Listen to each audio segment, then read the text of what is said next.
장자 제7편 응제왕의 제1장. 설결이 왕에게 물었는데 4번 물어도 4번 다 모른다고 했다.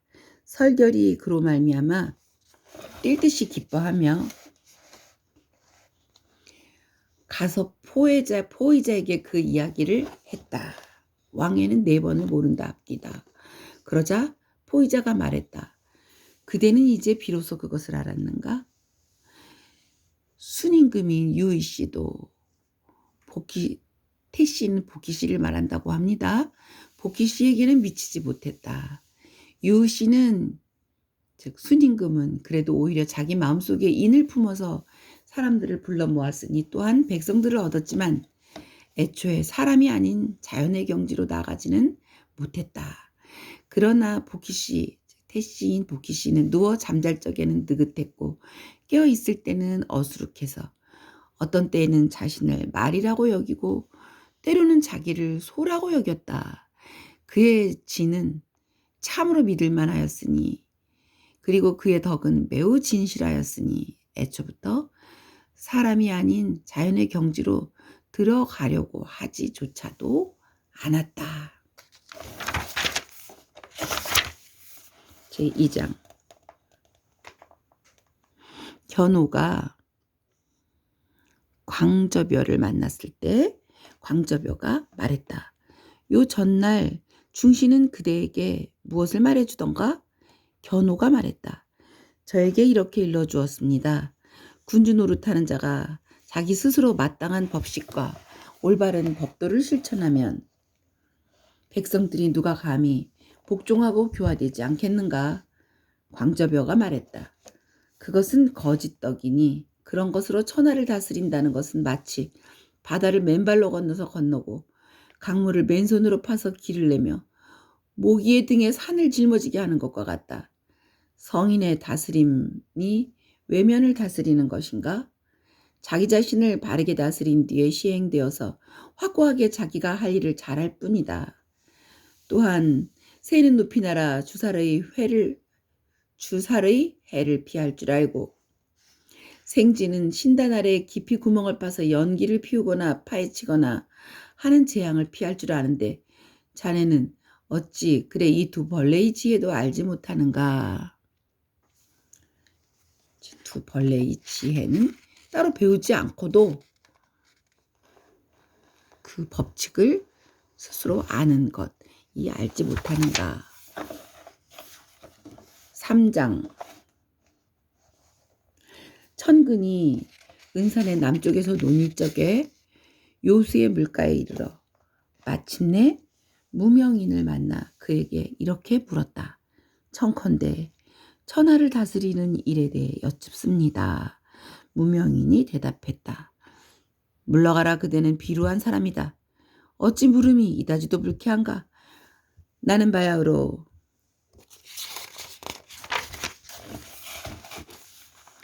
조물자와 함께 벗이 되었다가 실증이 나면 또 아득히 멀리 나는 새를 타고 육극에 밖으로 나가서 무하유의 고향에서 논일고 끝없이 넓은 들판에 머물고자 하는데 그대는 무엇 때문에 천하를 다스리는 일로 나의 마음을 흔들어대는가? 청근이 그래도 또다시 묻자 무명인은 대답했다. 그대가 마음을 담담한 곳에 논일고 길을 적막한 곳에 부합시켜서 물의 자연을 따라 사사로운 욕심을 용납하지 않으면 천하는 다스려질 것이다. 제4장. 양자거가 노담을 만나서 이렇게 말했다. 여기 어떤 사람이 있는데 아주 민첩하고 굳세며 만물을 잘 꿰뚫고 만사를 분명히 알며 도를 배우는 데 게을리하지 않습니다. 이와 같은 사람은 명왕에 견줄 수 있겠습니까? 노담은 말했다. 이런 사람은 성인과 비교하면 잡일이나 담당하며 기술에 얽매이는 자들인지라 몸을 수고롭게 하고 마음을 졸일 뿐이다.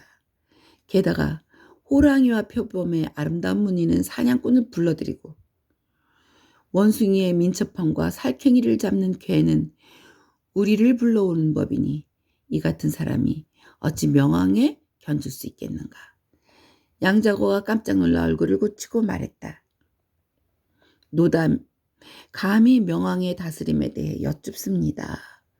노담이 대답했다. 명왕의 다스림은 공이 천하를 뒤덮어도 자기가 한 일로 여기지 않고 교화, 가르침이 만물에 베풀어져도 백성들이 느끼지 못하며 배품이 있는데도 아무도 그 이름을 일컫지 않으며 만물로 하여금 스스로 기뻐하게 하여 헤아릴 수 없는 초월적인 경지에 서서 아무것도 없는 근원의 세계에 논의는 것이다.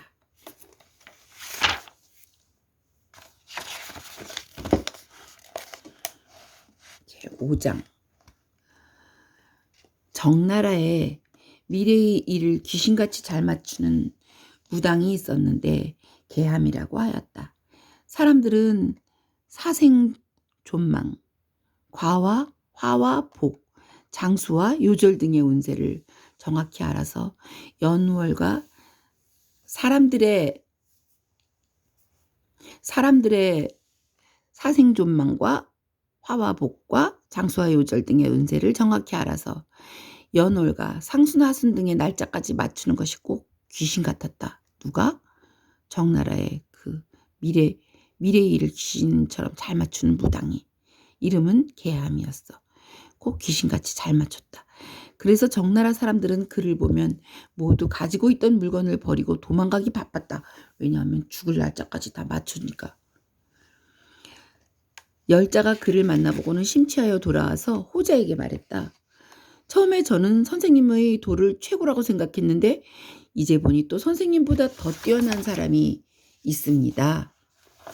그러자 호자가 말했다. 나는 너를 위해 껍데기는 다 전수해 주었지만 그 알맹이는 아직 전해주지 않았는데 너는 참으로 도를 터득했다고 생각하는가? 암탉이 아무리 많아도 수탉이 없으면 또 어떻게 알을 부화할 수 있겠는가? 너는 도의 껍데기를 가지고 세상과 겨루어서 세상 사람들의 믿음을 얻으려 했다. 그 때문에 다른 사람으로 하여금 너의 관상을 쉽게 알아맞히게 한 것이다. 어디 시험 삼아 그를 데려와서 날 그에게 보이거라. 보여보거라. 다음날에 열자는 계함과 함께 호자를 만나 뵈었다.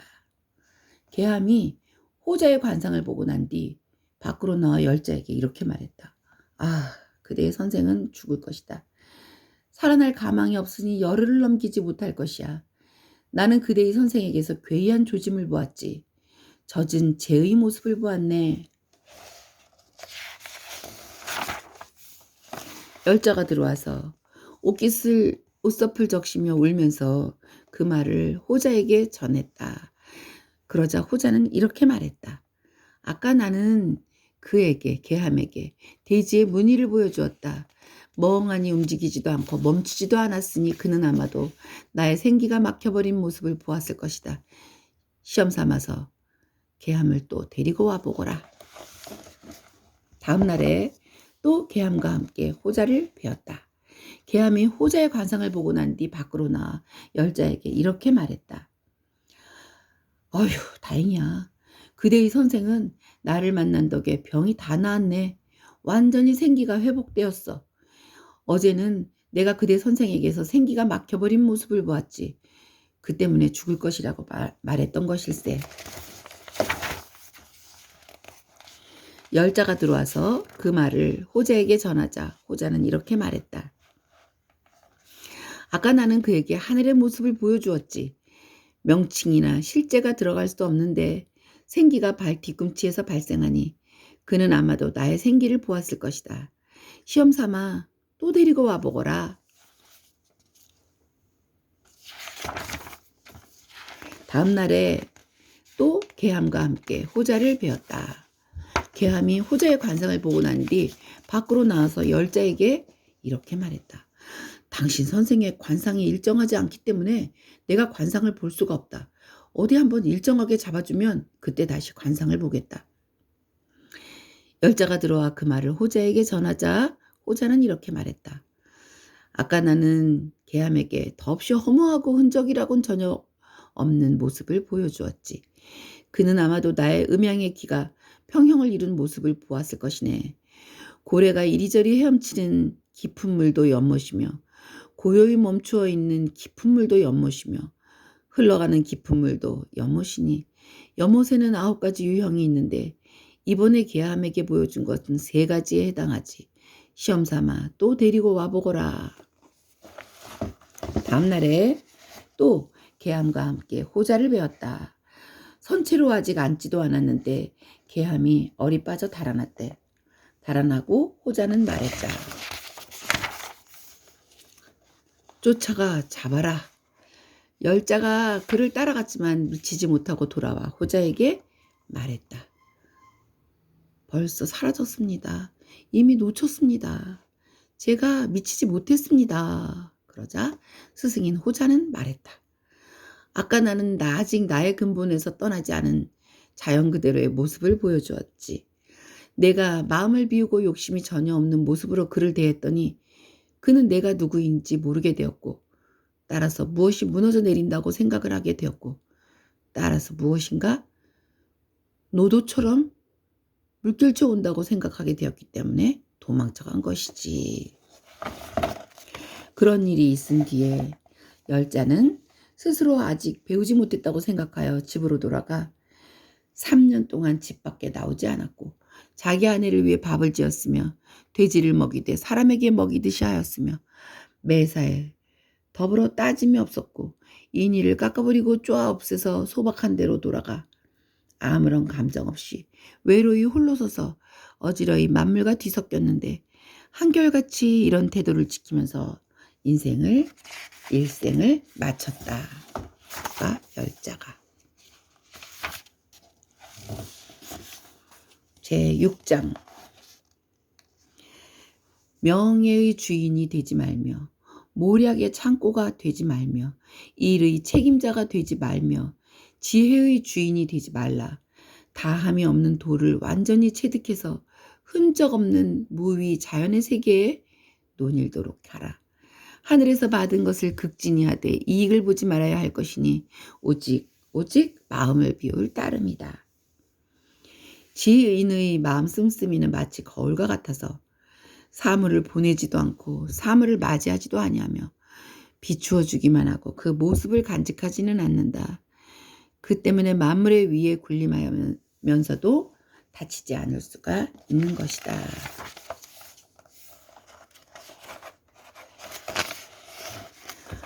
제7장 남해의 재는 숙이고 북해의 재는 홀이고 중앙의 재는 혼돈이다.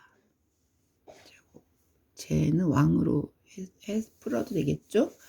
숙과 홀이 즉 남해의 왕과 북해의 왕이 때때로 중앙의 왕인 혼돈의 땅에서 만났는데 혼돈이 그들을 매우 잘 대접했더니 숙과 홀이 혼돈의 은혜에 은덕에 보답하려고 함께 상의하여 이렇게 말했다. 사람들은 모두 7개의 구멍이 있어서 보고 듣고 먹고 숨쉬는데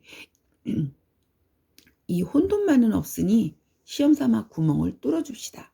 하고는 하루에 한 구멍씩 뚫었더니 7일 만에 혼돈이 죽어버렸다. 여기서 혼돈은 일체의 차별적 지식이 아직 발생하지 않은 무의 자연의 상태, 곧 도를 의인화한 것이다. 이렇게 설명했습니다.